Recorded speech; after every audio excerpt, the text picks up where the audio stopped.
I'm gonna put on a shirt. Hi class. Hello, how are you? I'm gonna put on a shirt because I'm feeling very vulnerable.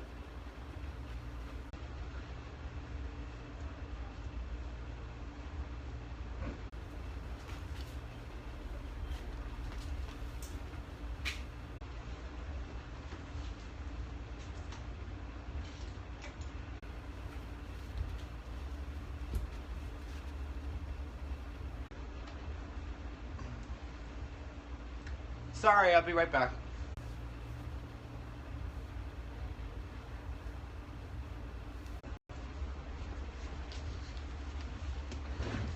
Sorry, Mother. I know you get upset when you see bare nipples on the screen. Hi, everybody. So if you're alone on a Saturday night, like me, relatable, and people give you shit for it, all you gotta do is get a pair of these glasses, not currently for sale, and go like this.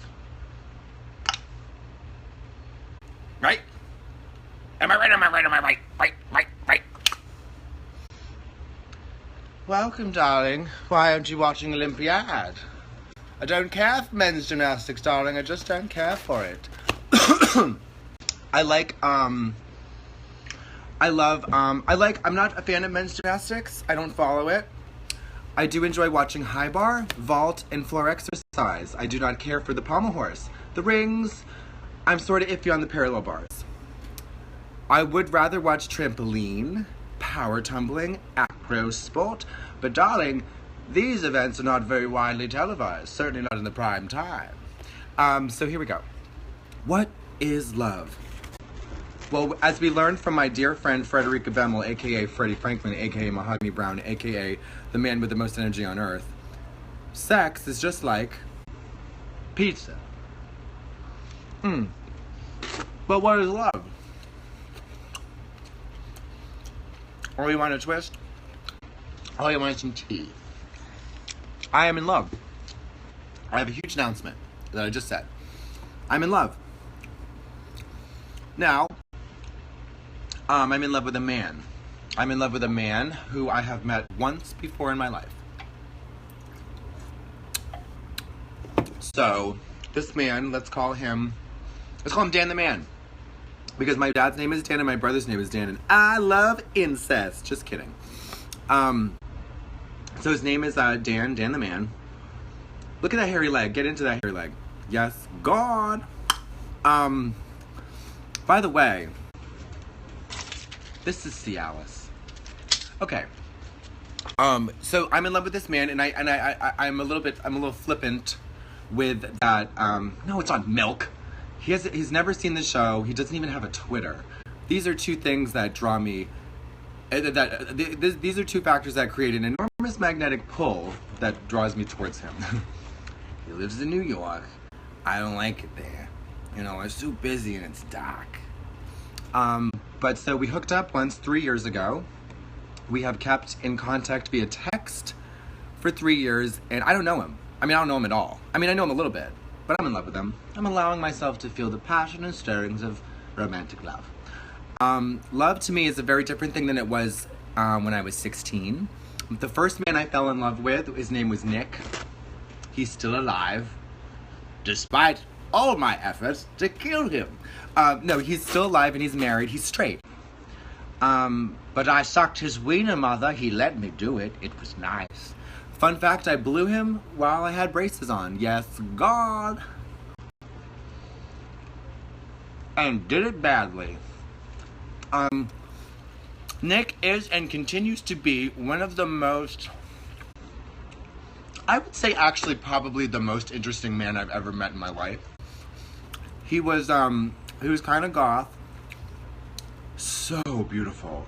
Oh, this boy, if I can find a picture, I'm going to contact him. I think he's 1 year older than me, so he's probably around 35 now. He's married. I don't know if they have kids yet. But, anyways, did you got hair? Oh, gross, girl. No. I'm going to find a picture of him. I'm either going to contact his ex-girlfriend, who I'm still friends with. One of his ex-girlfriends I know several. I've done my research, mother. I'm a good stalker. Or I'll just call him. I'll just call him because I have his number. Okay, because things like they ended fine. Like it all went amicably. It's whatever. Put on a wig, trash. Oh, Katya's tiny hands. You go fuck yourself with those tiny hands. Fit all those tiny fingers in your diseased, dirty ass motherfucker pussy, bitch. Just kidding. Bitch, don't call me trash. I met you. I love you, girl. Anyways. It's too hot for wig, mother. It's the height of summertime. What was I gonna say? Oh, yeah. So, Nick, fell in love with Nick. Loved him. He let me blow him. He let me kiss him. I say that, but it was amicable. He was awake. And, no, I'm not drunk, bitch. I don't like alcohol. Fake fan.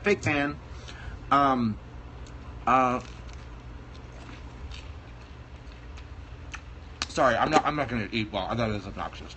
But I will drink my grape soda. It's my prerogative as a woman to flood my body with sugary sweets, isn't it, mother? If you haven't noticed, I'm creating a new character. His name is Maureen, and he's an old cross-dresser who lives in a baby pen and calls out for his mother that died 25 years ago. Yes, God. It's a little psycho-ish from the movie Psycho. It's like kind of like, it's a cross between if you take Vincent Price and Peter Sellers and me, and you smush us into a ball, and then you have Edith Massey and the guy from Psycho have a baby, and then you smush us and all smush it together, and then you paint it like this, and put nice sexy lingerie on this mother. A girl is within her rights to feel sexy even within the baby pen. I'm hungry. Have you fed me yet, mother?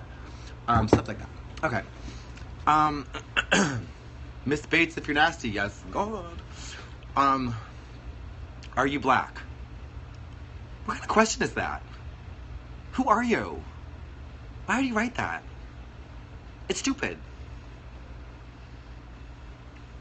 Did you just smoke a joint? I did not. Yes, this is a very Kennedy Davenport, but this is Kennedy Davenport in the tradition of girls getting painted, right? You put on a muumuu and you get painted. Yes, go on. See, I did it, Valerie. Have you told Nick Dan how you feel? Yes, I have. Well, Nick knows that I was in love with him for sure, and then we continued to be very good friends for a long, long time, and I still consider him a dear friend. I went to his wedding, and it was lovely. Dan, so here's the deal with Dan.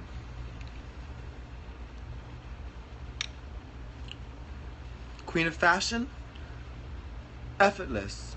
Queen of life, more difficult, but worth it. Thoughts on Stranger Things. Thoughts on Stranger Things. Yes. God. I loved it. I loved watching it. I enjoyed it so much. He smells. Who the hell?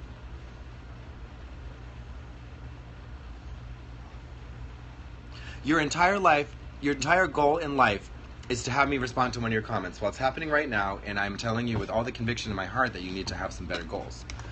If you were a chair, who would sit on you? What? Oh my God, you just finished Stranger Things 2 minutes ago? Yeah. I liked it very much. I thought Winona Ryder's overwrought, constantly. I mean, it was just amazing. She must have been exhausted after those days of filming. Please, okay, don't, please punch me in the face. Don't write that. It's so stupid. It's not funny. It's so stupid. You're so stupid. Why you be so stupid? Okay. Is there gonna be a second season of, I don't know. Why have I shamed and scorned Cheryl? Or, perhaps I have set the woman free because she has indeed reached a level of fame that is no longer able to be managed by my manager. We got her a nice little, well, she owns a kennel of dog ghosts, so I think it's perfect for her. Her name's Charlene, 3 E's, no C. Oh, no S either. It's a wiggle number that sounds like a show. Okay. Yes, it is Cheryl's prerogative to be free in life and death. So I'm in love with this guy named Dan, and what I mean by that is we are sexually compatible. I find him extraordinarily sexy. Extraordinarily sexy. He is hot. He's got the dick of doom and the ass of death. He's got a great body. He is He happens to be success. Here's where the circumstances are starting to work. So sexual compatibility, an enthusiastic check. He's a total bottom. Loves to be like dominated. That's too much information, but I like to do that. And then he's starting a new job, and he's at a place in his career that is similar to mine, where things are taking off, and he's very busy and he's very focused. So what that means is, of course, that we can't, spend all night Snapchatting fucking dicks about, Snapchatting pics of our dicks and pussies at one another. And it's like 3 a.m. We got a career to make up. We got plans, we got dreams, we got hopes. Like, we're moving forward, we're pushing forward. The caboose is back there. I'm at the front. This train left the station, and I'm fucking pile driving my way through Success Mountain. Get on my level, bitch. So it's like that. He is, so he lives in New York, but, so we've kept in touch via text over 3 fucking years. This is before Drag Race. And my schedule, so he just got a new job and he's excited about it. But my schedule, is such that I never get to do anything. I never get to see anybody. I'm home now, but, every time I have a break, he's getting ready to move. Every time that he has a break, I'm going on tour. And it just so happens that I'm going to be able to see him while I'm in New York for all the All-Stars promo stuff we're doing at the end of August. And it's the first time I'll get to see him in 3 years. If this were an arranged marriage situation, I would be, yep, ready, do it, done. I mean, it's fabulous. I don't know him yet. He could have terrible politics. He could be the man. I'm interested in changing him, mother. Oh my God, Dan the Man. Dan the Man. I'm going to tell you his real name because it doesn't matter. You can't find him on social media, so it doesn't matter. But Dan the Man. So I'm really excited to meet him. We're going to fuck all night. And then we're going to talk. And then we'll fuck some more. And then we'll talk some more. And it's perfect because we're so busy. That it's, girls scram. I gotta go, you gotta go, we got life to live. Perfect. This is not a great time to get involved in a relationship, but I'm taking it as a good thing that he's kept in touch with me for over 3 years, and so have I. I give up on tricks. Like, I'll indulge a trick in some sexting when I'm in Minnesota and they're back here in Boston, if the dick pics are real good. But otherwise, it's like, girl, you're not even here. What am I doing? I'm just gonna jerk off and go to bed. You know what I mean? Don't waste your time. Be where your feet are, for the most part. Don't stop dreaming, but at the same time, be where your feet are. Anyway, so, we're going to, try to make it work. Square pegs, round hole. Sounds nice to me. But I mean by I'm in love with him is that, I have managed to do an extraordinary thing. To temper my excitement and my of this future meeting, it absolutely could turn into a relationship. And on the same hand, it absolutely could turn into just a hookup that goes absolutely nowhere. But I have, but this could actually, and I only get excited about this because it never ever happens. The great thing about this thing with Dan the Man is that there's both an extraordinary sexual chemistry and intellectual compatibility. I never get both. I rarely get both. I shouldn't say never. I rarely get both. I've had both, but it's hard to find. It's hard to find when you're busy. I'm in the pen all day making structures with shapes and sounds in my body. It's hard. So I'm excited about it. Yeah, I'm just allowing myself to feel excited because I deserve it. And I just feel as though,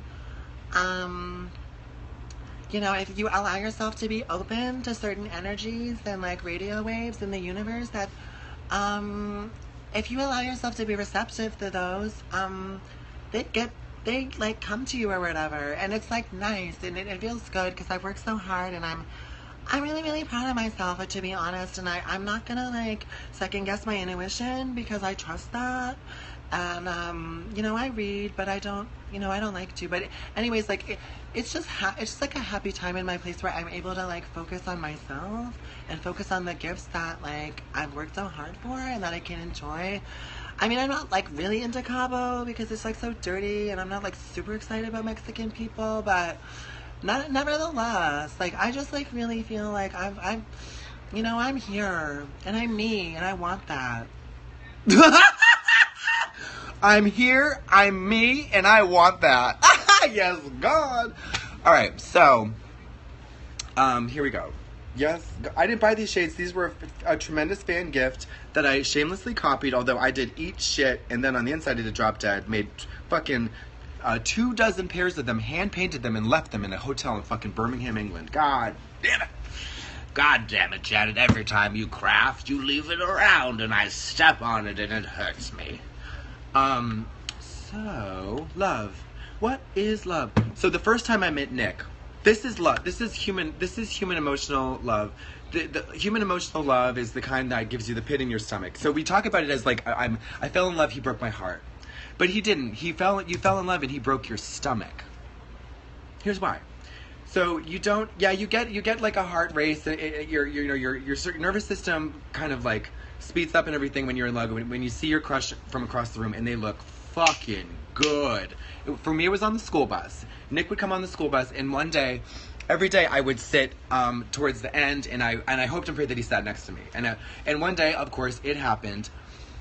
And this motherfucker at 16 years old was off the chain, bitch. He was the picture perfect heartthrob of like a weirdo goth kid who just wanted to lay in the dark, listen to fucking Das Ish, and just make out, or listen to the Cocteau Twins or something, or I don't know. That would have been a little more romantic than German industrial music, but tomato, I always say to the grocer. And so, anyways, one day he did sit right next to me, and my heart stopped, but more importantly than that, my stomach was churning. And that stomach feeling, that excitement, that's what human emotional, that kind of emotional, let's call it like crush love, or what can we call it? Like, romantic love, I guess. No, it's not just that. It's that, the crush love, like love you have for your crush. And that love has a flip side, right? That's a duality. That's an up and a down. So that's the up. It's a bipolar emotional kind of thing, right? I mean, think about it. Your heart is broken when your crush cheats on you with Brenda, who has like one ear and no eyeballs, and you're like, well, I have like really nice eyes and both my ears. Why did he do that to me? I hate him and I'm gonna kill him. That's and then you're crushed. You're crushed by your crush. Drinking grape crushed. Yes, God. So that stomach, he broke your stomach though. I'm in love with him. I feel it in my heart. I feel it in my stomach. And we all know that those initial pangs of true love or Romeo and Juliet love, they all go away, right? And for a relationship to survive, it needs to be replaced by a more durable, sturdy kind of love. None of this is news for you guys. But I'm not super interested in that stomach love anymore. And it's not because I'm jaded or cynical, it's because I don't have enough time. If I have enough time to daydream about somebody all day and then worry about my stomach and then, wait on a bus, then, that's cool, but I don't have that kind of time anymore. So, infatuation. Yeah, but it's more than infatuation because, I'm telling you, I remember when Nick came down the street once, I was over at my friend Desiree's house, and she invited Nick over. Nick came down the street. When I saw him there, my stomach blew up. It's more, infatuation is like, you're infatuated with somebody who's just like really, really cute and then class. But this is like, I didn't go to sleep that night. That's how stomach churning it was. I didn't go to sleep because I was just everything about this kid was compelling and amazing, and it was so beautiful, and it was just so, blah, blah, blah, blah. You get it. If you haven't felt that ever in your life, then that kind of sucks. But I'm here to tell you that feeling goes nowhere. Well, it doesn't go nowhere. But of course it doesn't last like all feelings. Feelings are fleeting. And it's not durable or sturdy at all. And it usually always leads somewhere dark and depressing. Not usually, but anyways. Oh my God, Suicide Squad, it got like a 30% rating on Rotten Tomatoes, and I'm so sad. I want it to be good. Is it good? Is it not bad? Don't tell me. Oh, it was so good, but I don't trust you. Allie, I don't trust you. It was actually not that good, to be honest. I know! I knew it. I trust Rotten Tomatoes, kinda, sorta. I kinda, sorta do trust Jared Leto's well, oh, I'm so depressed, because I loved all the trailers. I really did. Alright, anyways. I'll go see it tomorrow morning for myself. Or not tomorrow morning, but someday in the future. So with Dan, I'm excited about the, I'm very Catherine Parker from Working Girl about this. This is my attitude. This is what my brain is saying. What my stomach's saying. I'm listening to my brain, my heart, and my dick. Okay? My stomach is not involved with this because that feeling of excitement, that feeling of raw thing, I saved that for like RuPaul's Drag Race All-Stars 2 trailers. You know, I saved that for the first episode. I put that in a thing that exists and that's sturdy and that, but if you put that in people, that kind of expectation and excitement for people, they let you down, mother. They've all let me down. So, but my experience of Dan the Man in our little courtship, our text message courtship over the past 3 months, Margot Robbie is pretty racist too. Who the hell is Margot Robbie? What? God, you just don't. Ugh. All right. So, anyways, I'm approaching this situation with my brain, my heart, and my dick. Heart is just a metaphor for emotions, right? So it's really my brain, and my dick. My dick, which is controlled from my brain, which is really my brain, and my brain. Okay. Did I say my brain was controlled by my dick? I meant to say my dick was controlled by my brain. Oh, Margot Robbie plays Harley. Gotcha. Okay, thank you. She's racist? Oh, Lord Jesus. What did she say? What did she say? Brooke, is she voting for Trump? Or does it get worse?